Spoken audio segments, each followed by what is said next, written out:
the top story for today is what Fake News 9 did in Steubenville, Ohio yesterday.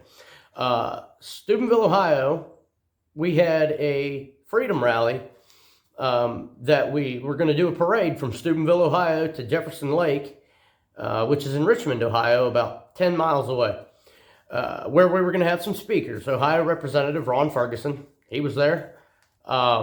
News 9 came along because we have a guy that's in our group of people who was arrested and raided for his role in the January 6th Capitol riot.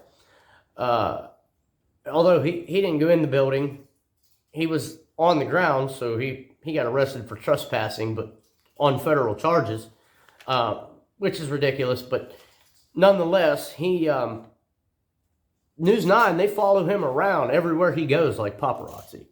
It's absolutely ridiculous.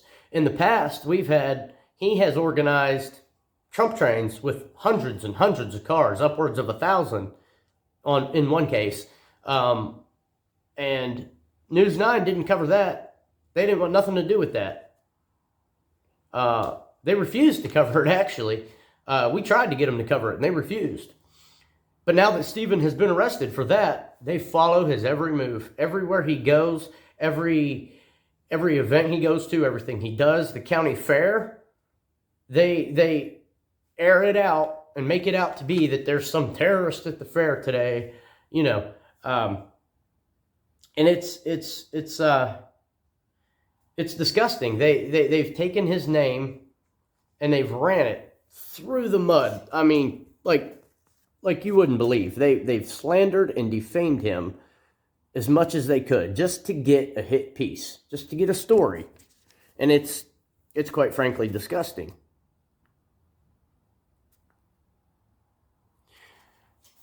While we were there lining up for the parade, Fake News 9 came. We all knew what it was going to be as soon as we saw them coming. I mean, they came in, and what they actually did was they tried to get all of us to give them an interview, and nobody would do it because we know how they twist stuff around and how they try to build a narrative, and we weren't going to let them use our voice against us to build a narrative against us. It just wasn't going to happen. Somebody in our group, he tried to get them to promise that he would do an interview if they promised that they wouldn't cut it up and twist it around, and they couldn't promise that. They refused, actually, to promise that. They had no comment on it. The only thing that they said, the only thing that Fake News 9 said was that he said, I can't promise you what my higher-ups are going to do. Really? You can't promise that?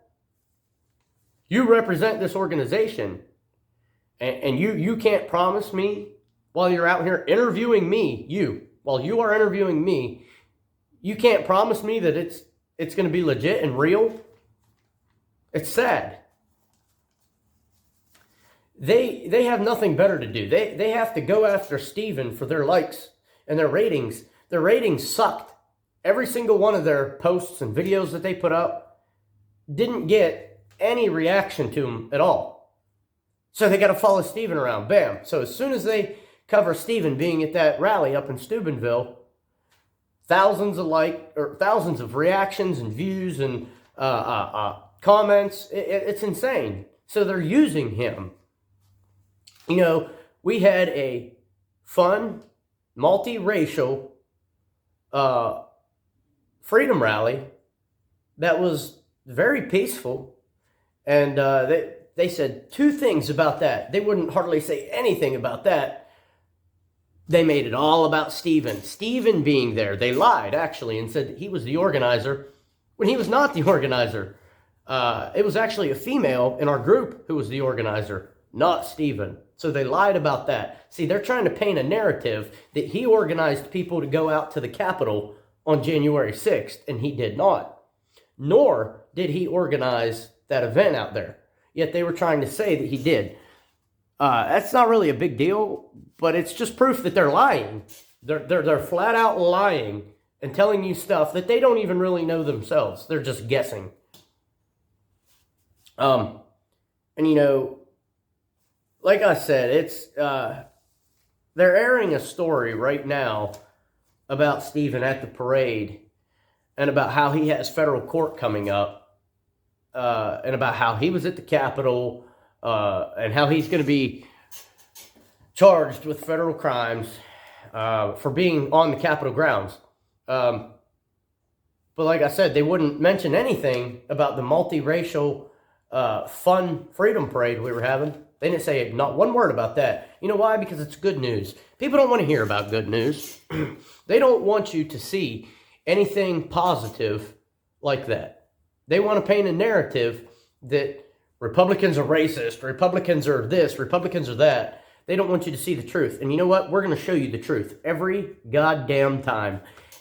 And you know what? I'll show you the video that they put out on Fake News 9 about the rally and the Freedom Parade that we had. You'll see for yourself that they just used Stephen as a bit for views and likes and reactions and for a hit news piece. That's all that they were looking for. And we knew it as soon as we saw them rolling in. I myself, I probably shouldn't have done it, but I did. I started hollering at them, calling them fake news communists. Oh, the communists are here. But you know what? I was right, and I wasn't wrong. So watch this video of what they put up. It's only about a minute long. You're going to see for yourself what they're doing here, and it's disgusting. Supporters of former President Donald Trump aligned in Steubenville today to create a car parade. One of the lead organizers of the event was Steve Billingsley. Billingsley is facing federal charges for involvement in the January 6th Capitol insurrection. Just over 10 vehicles made their way from downtown to Jefferson Lake State Park, where guest speakers were waiting to join the rally. One of the listed speakers was 96th District of Ohio Representative Ron Ferguson. Billingsley is set to appear in federal court for the charges on November 16th.